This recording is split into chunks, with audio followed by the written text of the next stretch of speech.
에베소서 1장부터 3장까지는 교리적인 부분을 기록했다고 말씀을 드렸습니다. 그리고 4장부터 마지막 6장까지는 실천적인 면을 말씀하고 있습니다.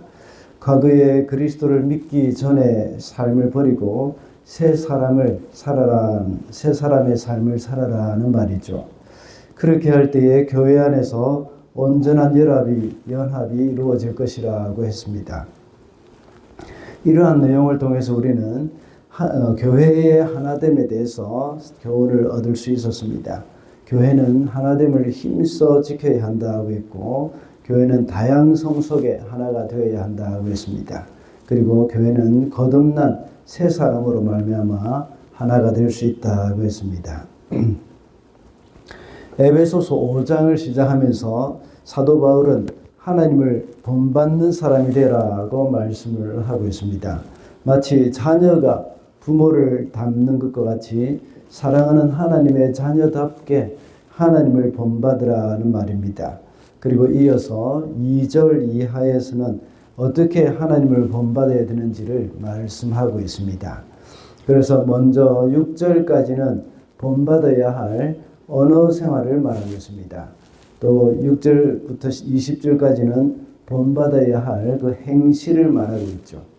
그리고 오늘은 5장 33절까지만 읽었지만 5장 21절부터 6장 9절까지는 가정생활에 있어서 서로 순종하는 부분에 있어서 주를 본받아야 한다는 것을 예를 들어서까지 말을 해주고 있습니다.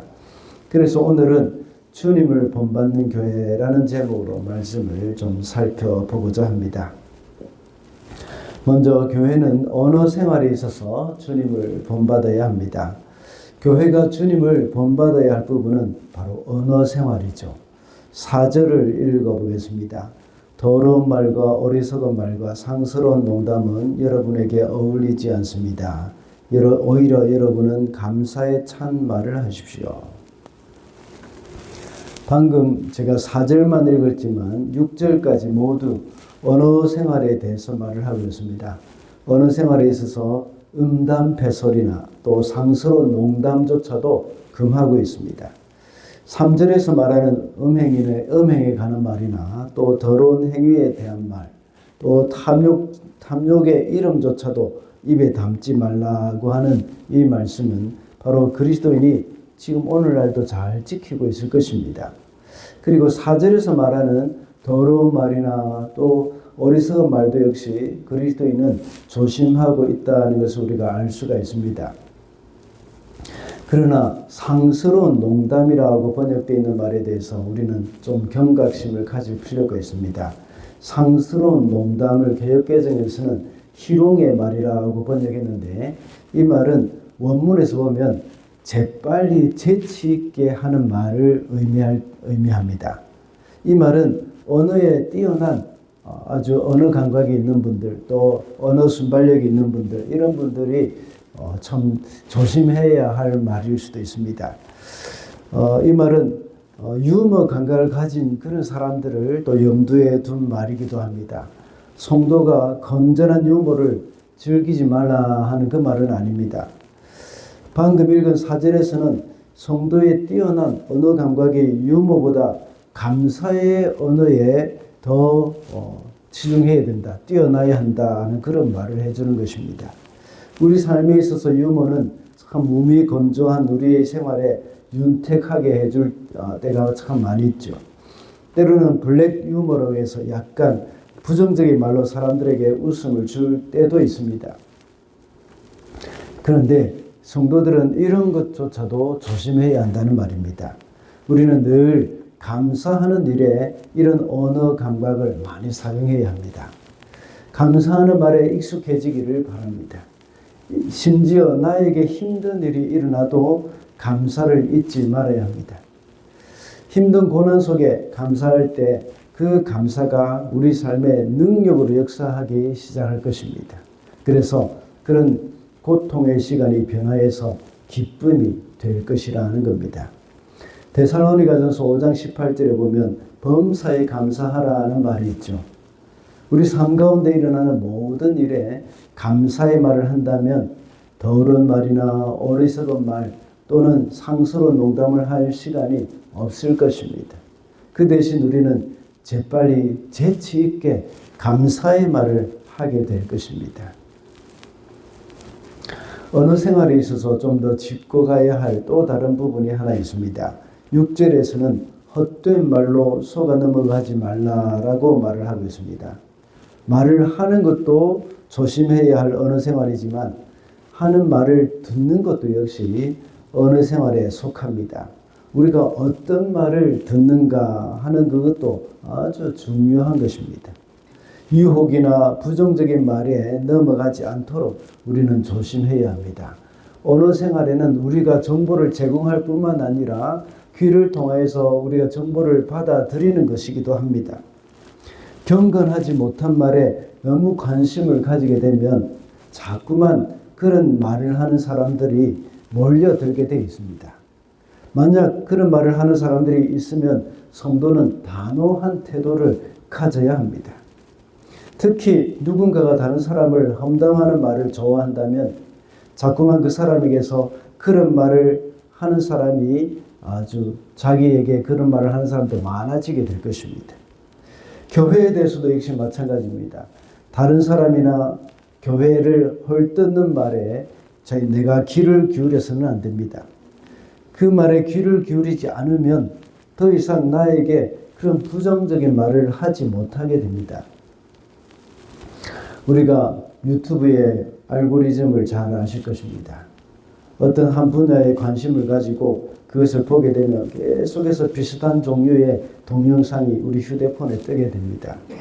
만약에 보수 진영의 유튜브를 많이 시청하게 되면 계속해서 그런 부분이 휴대폰에 올라오게 되죠. 반대로 진보 측의 유튜브를 많이 시청하게 되면 또 그것도 계속해서 그것만 올라오게 됩니다. 이런 것을 계속해서 보면 자기도 모르게 그것이 믿어집니다. 심지어 가짜 뉴스임이 분명함에도 불구하고 그것이 진짜처럼 여겨지게 됩니다. 그와 같이 우리 언어 생활에 있어서도 내가 무엇을 듣느냐, 이것은 아주 중요합니다. 사람들이 나에게 남을 헐뜯는 부정적인 말, 또 비신앙적인 말, 경건하지 못한 말을 하는 것을 허락해서는 안 됩니다. 로마서에서는 믿음은 들음에서 난다고 했습니다.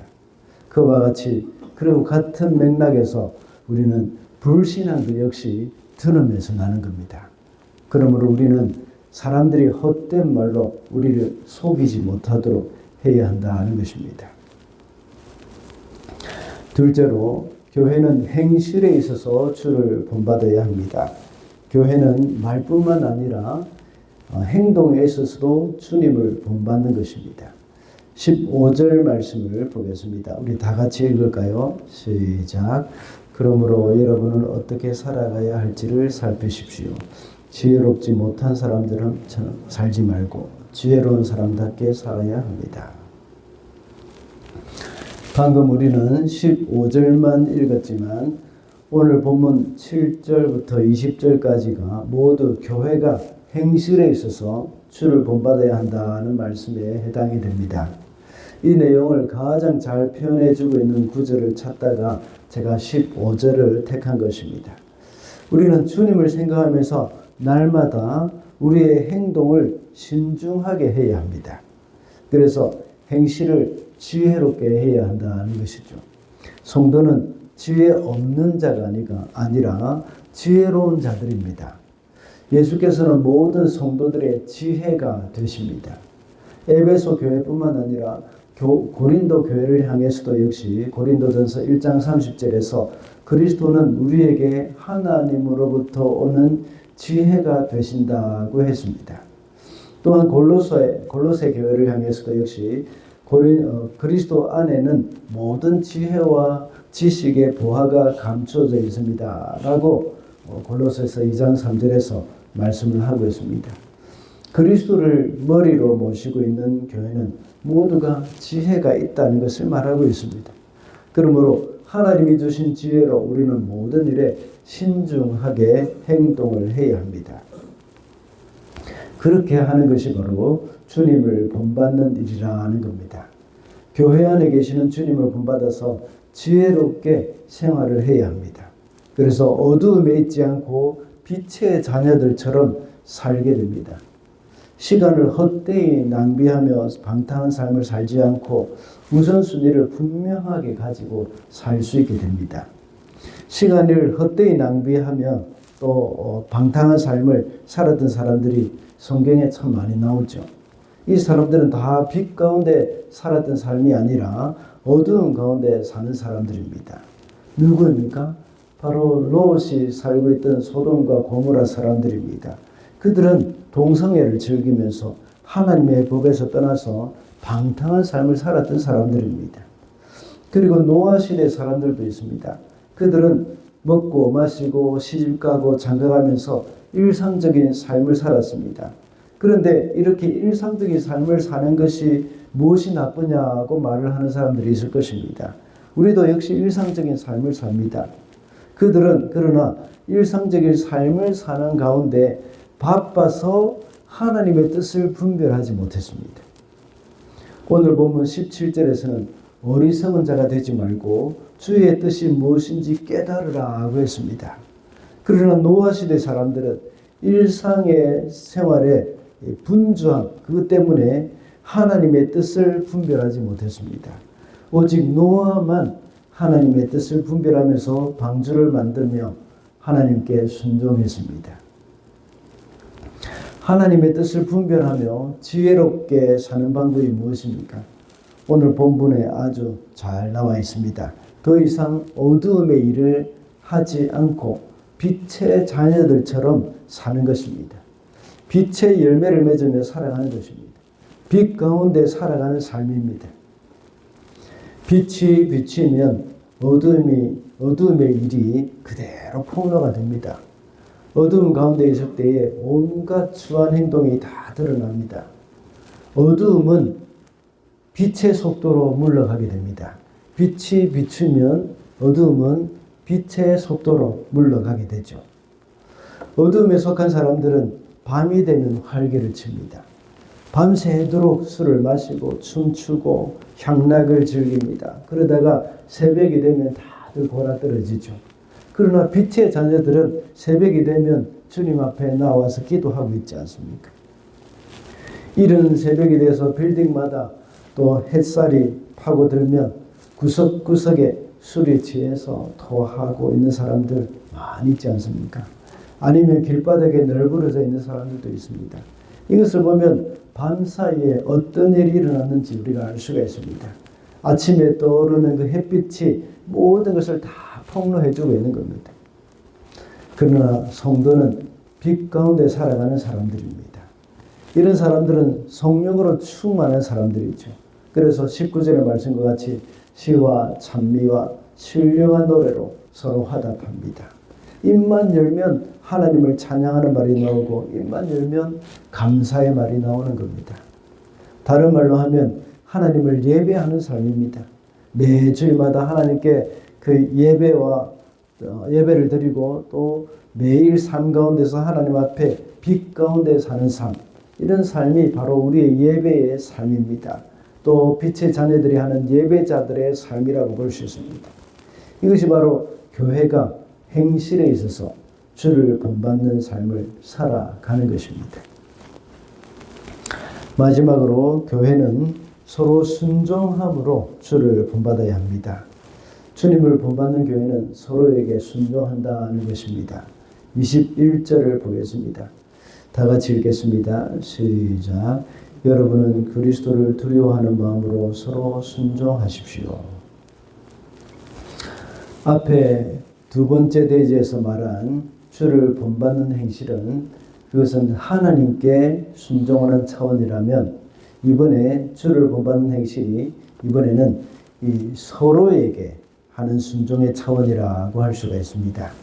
앞에 두 개의 대지에서 교회가 어느 생활이나 행실에 있어서 주를 본받아야 한다는 것은 마땅한 것이라고 생각할 것입니다. 그런데 서로에게 순종하는 것이 어떻게 주를 본받는 행실인지 의문점을 가질 수가 있습니다. 그것은 삼위 하나님의 사역에서 그렇다고 볼 수 있습니다. 삼위 하나님은 서로에게 순종하는 그런 본을 보여주셨습니다. 성자 하나님은 성부 하나님의 뜻에 순종했습니다. 그래서 하나님의 온전한 뜻을 서로가 다 이루어 가신 것입니다. 하나님, 성부 하나님, 성자 하나님, 성령 하나님이 서로에게 다 순종하며 뜻을 이루어 간 것입니다.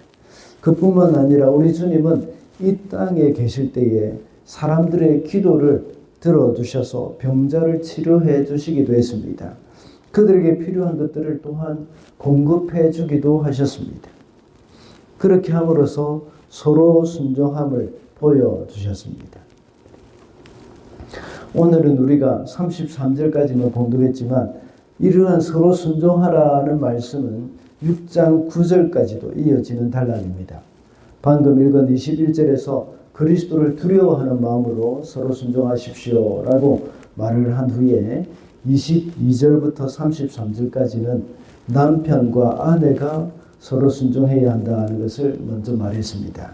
그리고 6장에 들어가서 4절까지 부모와 자녀가 서로 순종해야 한다는 것을 말하고 있습니다. 그리고 6장 5절부터 9절까지는 종과 주인이 서로 순종해야 함을 말해주고 있습니다. 우리는 아내가 남편에게 순종한다는 것, 그리고 자녀가 부모에게 순종한다는 것, 또한 종이 상전에게 순종한다는 것은 우리가 상식적으로도 잘 알고 있고 그것이 마땅하다고 생각하기도 합니다. 그런데 남편도 아내에게, 부모도 역시 자녀에게, 그리고 또 상전이 이 종에게도 순종해야 한다는 그런 말들이 우리는 너무나도 낯설게 느껴질 수도 있습니다. 그러나 성경은 그렇게 말하고 있습니다. 오늘 본문 21절에서 서로 순종해야 한다는 것을 말하면서 가장 먼저 직접적으로 남편과 아내를 말하고 있는 것을 볼 때에 남편도 역시 아내에게 순종해야 함을 말해주고 있는 것이죠. 남편이 아내를 사랑하는 것이 마치 그리스도께서 교회를 사랑하여서 자신을 주신같이 하라고 했습니다. 이렇게 마치 교회가 주님이 교회를 사랑하는 것처럼 남편이 아내를 사랑하는 것, 이것이 곧 아내에게 순종하는 것이 된다는 것이죠. 또한 자녀와 부모 관계에 있어서도 역시 부모가 자녀에게 순종한다는 의미가 뭐겠습니까?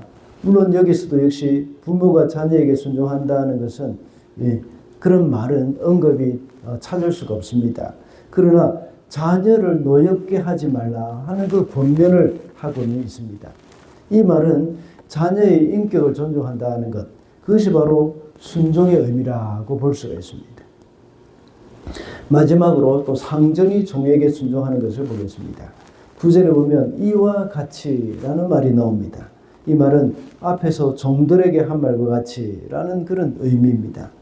이렇게 말을 하면서 주인도 역시 마치 종이 주인을 존중하고 종에게 순종하는 것처럼 주인도 역시 종을 존중하고 그 종의 이 인격을 소중히 여겨야 한다는 것을 말을 하고 있는 것이죠. 그때 당시는 종과 주인이 같이 교회에 나오는 경우도 많이 있었지 않습니까? 그렇게 할 때에 우리는 같은 형제로 생각하면서 종이라고 하더라도 그의 인격을 존중해라는 것입니다. 그렇게 말을 하면서 주인도 역시 하나님 앞에서 같은 종이라는 사실을 명심하라는 말씀이죠. 하나님은 그 상전들의 주인이시며 그 종들의 주인이기도 하다는 말씀입니다. 그러므로 상전은 종을 대할 때 함부로 대해서는 안 됩니다. 상전 자신도 역시 하나님의 종이라는 사실을 잊어서는 안 된다고 했습니다. 종이 서로에게 의존하면서 서로에게 순종하고 협력하는 것처럼 또 종과 상전과의 관계에서도 역시 종이라고 하더라도 상전은 그 종의 인격을 존중하는 것이 서로 순종하는 것이라고 볼 수가 있는 것입니다. 오늘날에는 종과 상전의 개념은 없습니다. 다만 고용주와 피고용주는 있습니다.